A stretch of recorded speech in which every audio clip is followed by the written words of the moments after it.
सर्दियों में तो ये परफॉर्मेंस और ज़्यादा ख़राब हो जाती है, जैसे घर की चेन की हालत होगी ख़राब और यहाँ पे तो चेन बैठ ही गई इसके ऊपर। तो हेलो फ्रेंड्स, क्या हाल है? बहुत दिन हो गए आप लोगों से बात करें। और क्या हुआ ना, एक सीन कि डोमिनार के जो टायर है ना यार, इनसे मुझे काफ़ी शिकायत है। तो मैंने सोचा कि यार इस चीज़ के बारे में भी डिस्कशन करें, क्योंकि 3-4 बार मैं बहुत बुरी प्रॉब्लम में फंस भी गया हूँ और बहुत बार वो भी हो गया हूँ, मतलब बाइक गिर भी गई मेरे से। तो सीन क्या है कि अब ये बाइक जो है 1 साल 2 महीने पुरानी है। 1 साल 2 महीने पुरानी है, लेकिन मैंने बहुत प्यार से चलाया है, तो इसको मतलब देख के आपको मतलब ठीक ठाक कंडीशन में है ये। तो 1 साल 2 महीने पुरानी बाइक है जो मैं चला चुका हूँ। ओडो कहाँ है? अबे ओडो कहाँ है? ओडो 21,427 किलोमीटर। अब 21,427 मैंने इसको चला दिया है, और फिर भी आप इसके टायर अगर देखोगे तो इसके टायरों के रेशे भी अभी तक गए नहीं है। यहाँ से थोड़ा थोड़ा घिस रहा है। इसमें MRF के टायर आते हैं, और यार ये ना ग्रिप के मामले में बहुत वीक है। मतलब एक तो हैवी बाइक होती है, इसमें MRF रेव्स आते हैं, C1 करके कुछ नाम है MRF रेव्स का।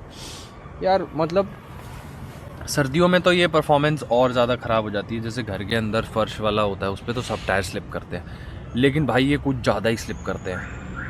और रोड पे भी जहाँ पे हल्की सी भी मिट्टी आएगी ना, ये छोड़ देता है टायर। एक तो बाइक हैवी होती है ना, उस पर अगर अच्छे टायर ना हो तो वो डबल ट्रबल वाला चीज़ जो है, डबल ट्रबल वाला काम करता है आपके लिए। तो इसमें ना वो जो है एक प्रॉब्लम मेरे को देखनी पड़ी। जैसे पीछे का भी टायर है, इसमें पीछे के टायर के भी रेशे नहीं गए। और एक सबसे बकचोदी का कंसेप्ट मुझे समझ नहीं आ रहा कि पीछे के टायर में यहाँ पे रेशे देने का क्या पॉइंट है भाई। ये तो कभी रोड को टच भी नहीं करेगा। जब ये ऐसी प्रोफाइल का टायर है, ये तो रोड को टच भी नहीं करेगा। और ये पता नहीं कैसे इसके रेशे निकलने लग गए। देखो पता नहीं क्यों निकल रहे हैं। या तो आज मैंने राइट को लीन करी थी उस वजह से हुआ है, या पता नहीं किस वजह से हुआ है, लेकिन ये रेशे जो है ये निकल रहे हैं इसके। और राइट साइड पे ही हैं, लेफ्ट पे कुछ भी नहीं है। तो भाई ये अलग अलग जगह कंसेप्ट क्या है, चलो वो आपको लगेगा तो आप मुझे बताना, आपको पता होगा तो। लेकिन ये अंदर की साइड देने का क्या पॉइंट है, ये हेयर्स मेरे को समझ नहीं आया भाई। ये टायर 20-21 हज़ार किलोमीटर चल गई बाइक, 21,000, और ये टायर घिस नहीं रहे, और ग्रिप ये देते नहीं है, इसीलिए घिस नहीं रहे। तो इससे अच्छा क्वालिटी का और टायर होता। अब जब तक ये टायर घिसेगा नहीं, मैं इसको निकाल के फेंकूँ भी क्या? अब जो टायर घिसा ही नहीं है, उस टायर को मैं निकाल के फेंकूँ और फिर दूसरा टायर लगाऊँ, तो वो एक तरह से टायर भी वेस्ट है ना, क्योंकि ये टायर तो कहीं यूज़ होगा नहीं, और एक तरह से वेस्टेज है।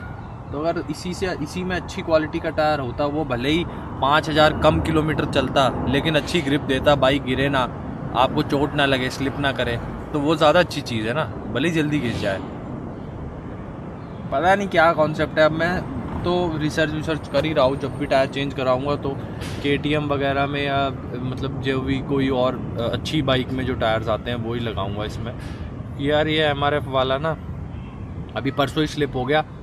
जैसे ही एक्सीलेटर दिया, पीछे का टायर स्पिन कर गया, उसको बचाने के लिए, मतलब उसको अब स्पिन हो गया तो बाइक संभालने के लिए मैंने आगे की ब्रेक दबाई, आगे का स्लिप हो गया, बाइक गिर गई। क्या मतलब करो, एक्सीलेटर दो तो पीछे का स्लिप होता है, ब्रेक लगाओ तो आगे का जाम होके स्लिप होता है, और बाइक इतनी हैवी होती है कि वो धड़ाम गिरती है। अब 1 साल हो गया मुझे इसको चलाते हुए, 1 साल 2 महीने हो गए, ठीक है। मैं लंबा चौड़ा भी हूँ, इसका वेट भी मैनेज करने का मैं ऐसा सोच रहा था कि मैं आराम से, अब हो गया है, समझ में आ गया है, वेट मैनेज करना हो गया है। लेकिन जब भी मोड़ोगे, यू टर्न लोगे, कहीं ना कहीं ये आपको वापस जो है क्वेश्चनेबल कर देगी अपनी स्किल्स पे।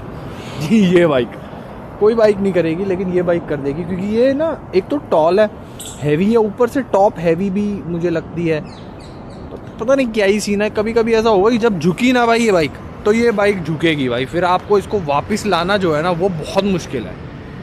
ये बाइक अगर लीन हो गई ना जिस भी साइड को, फिर वहाँ से वापस 2-3 बार तो हुआ कि मैं ले आया, फिर 2-3 बार ऐसा हुआ कि भाई फिर तो छोड़ना ही पड़ता है, ये वापस नहीं आएगी, आपको कमर वमर में दर्द हो जाएगा, दिक्कत हो जाएगी, कुछ सीन हो जाएगा। तो इसलिए उसमें करना यही चाहिए कि छोड़ देना चाहिए। तो उस दिन मैंने जब छोड़ दिया बाइक, जब इतना नीचे तक आ गई है, मुझे पता है वापस नहीं ला पाऊँगा, धीरे से टिका दो उसको, फिर उठा लो ऑफ करके। मैं जब इसको लेके भी निकलता हूँ ना बाइक को, तो मैं इसको लीन वीन करता नहीं हूँ बहुत देर तक, जब तक मैं 8-10 किलोमीटर चल नहीं वही है बाइक, और तब तक मैं इसको लीन वीन करता नहीं हूँ, क्योंकि भाई मतलब कोई भरोसा नहीं है यार। और मतलब इसके टायर्स पे मेरे को ट्रस्ट नहीं होता, मैं कभी भी बहुत कॉन्फिडेंट होके इसको लीन करके मोड़ता नहीं हूँ। एक तो वैसी हैवी बाइक है और लीन करने वाली बाइक नहीं है, मैं समझता हूँ, पर भाई एक ही बाइक होती है आपके पास और आप उसको सब तरह से चलाते हो, क्रूज़र की तरह भी चलाओगे, स्पोर्ट्स बाइक की तरह भी चलाओगे, नेकेड की तरह भी चलाओगे, सब तरह से चलाओगे, आपके पास एक ही बाइक होती है। और ऐसा नहीं है कि इसका कैरेक्टर बिल्कुल ही नहीं है लीन करने वाला, आप कर सकते हो, टायर्स भी चौड़े दिए हैं, लेकिन बस वही है कि टायर्स की क्वालिटी जो है वो पंचर वंचर नहीं होता है। देखो वो अच्छी चीज़ है, MRF के टायर्स में पंचर कम होता है, आज तक इसमें सिर्फ एक बार ही पंचर हुआ है, तो दैट इज़ गुड। 1 साल में एक पंचर हुआ है सिर्फ, हालांकि मैं चलाता भी आराम से हूँ, और वो भी मैं वो जो पंचर हुआ था उससे कुछ दिन पहले मैं ऑफ रोडिंग गया था 3-4 दिन पहले, तो मुझे लगता है वो पंचर जो हुआ था ना वो वहीं हुआ था। तो एज सच रोड पे पंचर वंचर इसमें नहीं आता है, पर यार होना चाहिए यार, थोड़ी ग्रिप तो होनी चाहिए। मतलब कॉन्फिडेंस वाली जो बात है ना वो मुझे इसमें लगती नहीं है, बहुत ज़्यादा स्केप्टिकल होके मैं लीन करता हूँ और ज़्यादा लीन करता भी नहीं हूँ इसी चक्कर में। तो एक चीज़ थी मैं चाहता था आपको बताना, क्योंकि मैंने बहुत वीडियोस बनाई है इस बाइक की तारीफ़ करते हुए, इस बाइक के प्लस पॉइंट्स की मैंने बहुत ज़्यादा वीडियोस बनाई है, लोगों को बहुत पसंद भी आई हैं, नेगेटिव्स की भी वीडियो बनाई है। तो मैं चाहता नहीं कोई भी चीज़ जो है, क्योंकि यार आप पैसे डालोगे 2.5-3 लाख रुपए, आपके बहुत मेहनत के पैसे हैं, मैंने भी बहुत मेहनत के डाले, मम्मी पापा के बकचोदी कर रहा हूँ भाई, मतलब ऐसा नहीं है कि मेरे नहीं है, EMI तो मैं ही भरता हूँ, पर हाँ डाउन पेमेंट उन्होंने करी थी। तो मैं ये कहता हूँ कि आपके जो पैसे हैं वो आप देखो सब हम मेहनत से कमाते हैं, तो मैं सच रखूँ आपके सामने भाई, यार आज ज़्यादा ही एरोप्लेन आ रहे हैं 26 जनवरी के चक्कर में ना, ओहो ये तो जेट ही होगा। तो मैं चाहता हूँ कि यार आपको सब कुछ पता हो फैक्ट्स, क्योंकि मैंने कोई भी ऐसा बंदा देखा नहीं जो अपनी बाइक को इतना एक्सप्लेन करके और इतना ज़्यादा अच्छे से समझा रहा हो।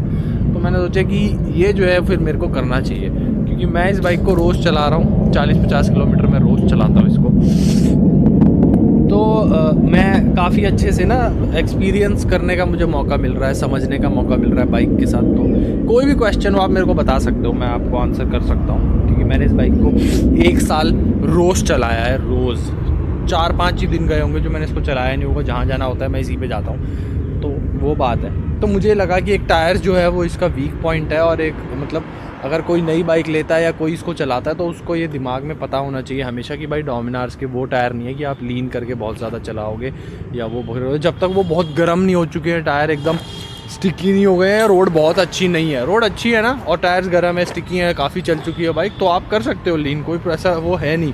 लेकिन ये वैसी बाइक नहीं है जो कहीं भी कभी भी और कैसे भी लीन कर दोगे आप, क्योंकि ये हैवी भी है और टायर्स भी बहुत बेसिक क्वालिटी के हैं। अब इसका ना एक और अपडेट देना था कि ये चल चुकी है 20,000 किलोमीटर चल चुकी है, और इसका जो है चेन सेट ख़त्म होने वाला है, तो ये 1,500-2,000 और चलेगा मैक्स। मैंने सोचा था 25 पे कराऊंगा, क्योंकि मैं आराम से ही चलाता हूँ, लेकिन मुझे लगता नहीं है 25 तक जाएंगे, तब तक वो स्लिप करने लग जाएगी चेन।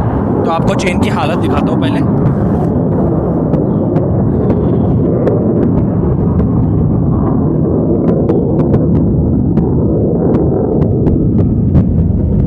ना चेन की हालत होगी ख़राब, और यहाँ पे तो चेन बैठ ही गई इसके ऊपर। तो अब इसका चेन सेट चेंज कराने का टाइम आ गया। चेन सेट चेंज कराने में अराउंड 4,000 के आसपास खर्चा आएगा। इसमें बाइक पूरी लिफ्ट पे लग के मतलब लिफ्ट करनी पड़ती है बाइक, तब जाके चेन सेट चेंज होता है। तो हम सर्विस सेंटर जाएंगे, जाके ही कराएंगे, वो चीज़ है। और इसकी सर्विस इस बार मैंने खुद करी थी, तो उसकी वीडियो भी आपको दिखाऊंगा मैं, पर उसमें थोड़ी सी दिक्कत आ गई थी। मेरे पास एक पाना नहीं था इसका जो है इंजन ऑयल निकालने वाला नट खोलने का, तो फिर वो पाना जो है मेरे को बाहर जाके खुलवाना पड़ा उसको। तो ये एक टायर्स इसकी प्रॉब्लम थी, और दूसरा इसका जो वेट है वो इसकी प्रॉब्लम थी। और उसके बारे में मतलब मैं आपको ये बताना चाहता था कि टायर्स की वजह से जो वेट वाली प्रॉब्लम है ना, वो और बड़ी प्रॉब्लम बन सकती है, डबल ट्रबल। तो उसका आपको ध्यान रखना चाहिए दोस्तों। और कुछ क्वेश्चन हो इसके बारे में तो आप मुझे कमेंट में ज़रूर बता सकते हैं। ये मेरा एक पॉइंट था जो मैं चाहता था आपको बताना, कन्वे करना। सो अभी यहीं तक, और मैं मिलता हूँ आपको अगली वीडियो में। तब तक अपना ख्याल रखो, सेफ रहो। जय हिंद दोस्तों।